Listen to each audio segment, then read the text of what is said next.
Today we're going to talk about percent of a quantity. So on this soccer team, 5 of the 25 girls are 7th graders. We are now asked to find the percentage of the 7th graders on the team. Remember, our data told us that 5 of the 25 girls on the team were 7th graders. And we're trying to find out the percentage of 7th graders. So what is 5 of 25 as a percent? Well, we know that 5 out of 25 can be written as a ratio or a fraction, like this. Because we're being asked to find a percent, we know that the total of a percent is always 100, and we know that the total of the soccer team is 25, so those have to be equivalent. We also know that 5 out of the 25 is part, but we do not know the part of the percentage out of 100. That's what we need to figure out. So how can we go from 25 whole team members to 100? Yes, if we multiply the 25 team members by 4, then we will get 100 as the whole, which will help us find the percentage. But as we've known since the beginning, whatever we're going to do to the denominator, we must do to the numerator as well to make sure they're equivalent fractions. So, 5 times 4 is 20, and 25 times 4 is 100, and now we have a part out of 100. Hey, that is a percent. So, 20% of the whole team are 7th graders. Now, of that team, those 25 girls, 40% of that team play on a traveling team. How many of the girls on that team play on the traveling team? What's our data? We know that there are 25 girls total, and 40% of them are playing on a traveling team. So we're looking for 40% part of the whole 25 girls. We can rewrite that percentage as a fraction like this, 40 out of 100. And we would do this because it tells us the part, 40, and the whole, 100. This is helpful when we deal with the soccer team because we know the whole is going to be 25, and the part of the team that's on the traveling team, we don't know. So how are these two fractions equivalent? They can be seen as equivalent if we divide 100 by 4. Why did I choose dividing by 4? Because I know I'm trying to get to a whole of 25, and 100 divided by 4, like $1 divided by 4, will give me 25 cents in money, and 25 as a number, or in this case, number of girls on a soccer team. Of course, I need to divide both the numerator and denominator by 4 to show this equivalent fraction, and I'm left with 10 out of 25. 40%, or 40 out of 100, is equal to 10 out of 25. And this is fantastic because the total number of team members we have is 25. And we're trying to find out what 40% of 25 is, and what do you know? It is 10 players out of a total of 25 that equal 40%. So, 40% of this team is on a traveling team. That means 10 out of these 25 are on a traveling team. Now, this team won 80% of their games this season. If the team won a total of 12 games, how many games total did they play all season? Now let's think about our data. If the team won 80% of their games, and we're told that the number of games they won is 12, then 80% has to be equal to 12. Is 80% the part or the whole? And is 12 then the part or the whole? 80% we know is the same as 80 part out of 100 whole. We also know that if they won 12 games, that means that that is part of the total amount of games they played because they lost some. So 12 is the part. What we don't know is the whole, how many games altogether they played. But what we can do is simplify our percentage fraction to find an equivalent fraction that will have 12 in the numerator, just like the number of games won. So I'm going to start by dividing both sides by 10, just because I know by looking at 80 and 100 that 10 would be an easy number to divide them both by. And 80 divided by 10 is 8, and 100 divided by 10 is 10, so 8/10. Now, I know that I can simplify this even more by dividing both by 2, and that will give me 4/5. Now, how does this help us in any way? Well, it helps us because remember, we're trying to get our numerator to equal 12. So, what could we do to the 4 in the numerator to make it equal to 12? Multiply it by 3. And of course, that means we must also multiply the denominator by 3. What will we get if we do this? Yes, 12/15, which is equal to a fraction of 12. What? It can only be one thing. Yes, 12/15 has to be equal to 12/15. So, if we know that 12 games were won, and we're asked about the whole, how many games total there are, we've found that 15 games is the total number of games played this season. So now we're at the zoo, and we find that there are 60 animal exhibits. I'm going to give you a class of animal and tell you how many exhibits at the zoo this class of animal takes up. For instance, mammals as a class take up 30 exhibits at the zoo. Now my question to you is, what is the percent of all exhibits that mammals take up? Our data comes in here. We know that the total amount of exhibits is 60, and that the part we're dealing with is 30. So 30 being the part is the numerator, 60 being the whole is the denominator.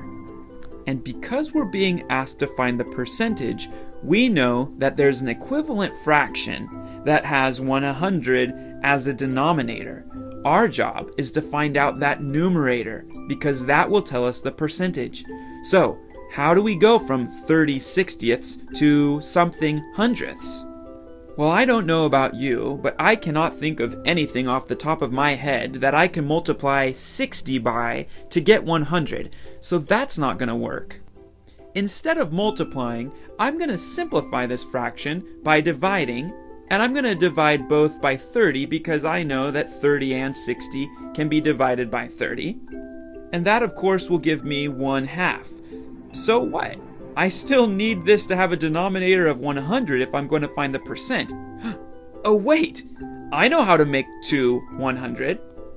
I just multiply it by 50. 2 times 50 is 100, and if I multiply the denominator by 50 to have an equivalent fraction, I need to multiply the numerator by 50 as well. And so I'm left with 50 hundredths. Oh, that's a percentage because it's out of 100. 50%. The mammals at this zoo make up 50% of the zoo's exhibits. How about reptiles and amphibians? That class of animal takes up 15 exhibits at this 60 exhibit zoo.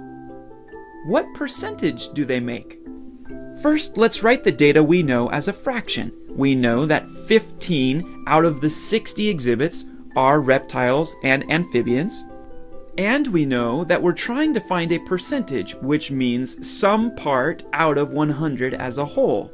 So, how can we go from 15/60ths to something out of 100?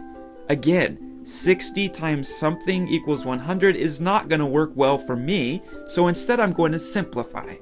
And because I know that I can divide both 15 and 60 by 15, I'll do that first.